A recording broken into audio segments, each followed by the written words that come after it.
keyf kam arş-ı kursi bir lahu kalem barçası yoklikte irdiler baham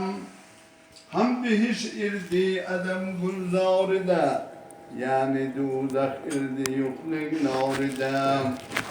çar uzun nişan yok idim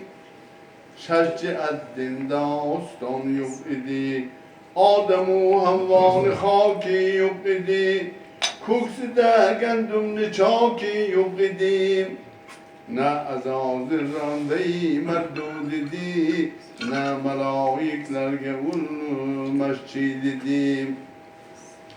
Ne İsrafil bar idi Ne Cebrail Ne idi ruzi gemi kail vekil Kabidul ervah yudbi ruh idi Yüzger babi edem meftuh idi Enbiyalardan haber hem yok idi Evliyalardan eser hem yok idi Hak Teala zat-ı bar irdi bes Uzgeler yuklikde teyrun fil kafes Ul Muhammed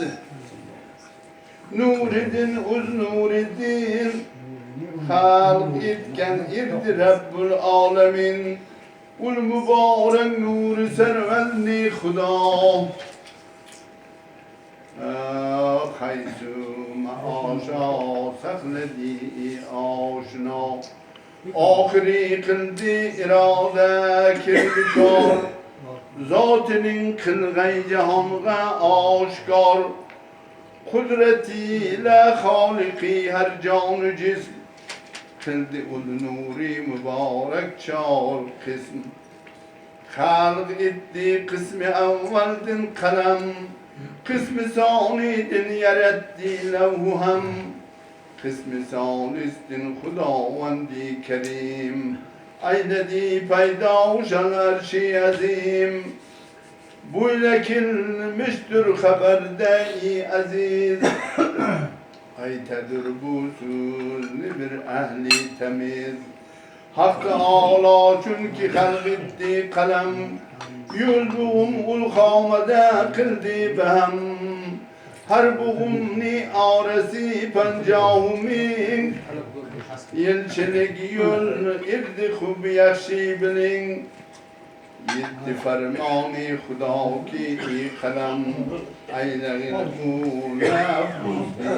rakam Di diyarem nimeni mundabitey Ne tariq ne fermanin tutey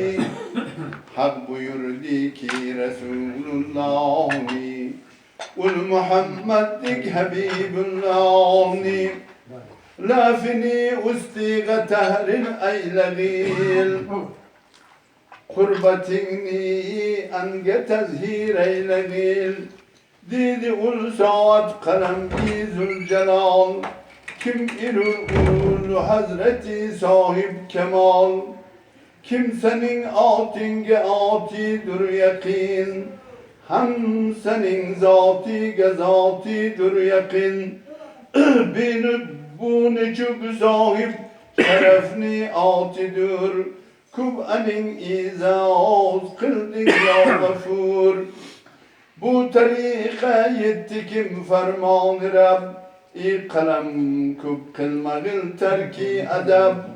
Ul Muhammed'dik Habibim atidur La makan içre karibim atidur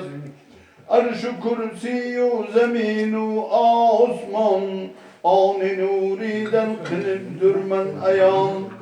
Ham seni halk eylemiş men nuridin Barçeni kıldım muzeyyen nuridin Bulmasa ulburç eşyalar adam Manzilidin ulmagay irdi kadem Bulmasa bulmagay irdi sipir Bulmasa bulmasirdi mahimir Bulmasa ulman uzimni aşkar Kılmagay irdim cihanga zinhar Çün kalem yetti budem bu kitap vahmi birla düştiyanga istirab. Haybetullahi azimuşşahidin, buldu şag'uldam qalam-i ahli-din. Ul sebebdin ta qalam yorilmag'ay, hiç harfi safiga yozilmag'ay. Yazdı ul demde Resulullah'ni, lafi ustiga Habibullah'ni. Vaz ferman eyledi perverdigar, kalem emrim gabulgul ustuvar. Yazdı laf ustiga kudret bila, hukm kırdı engekub haybet bila. Nimani ya zeydidi uldam kalam, man getayin eylegin ülzül kelam. Didi her nakim azeldin ta abad, hal kılmış men tamamini kübed.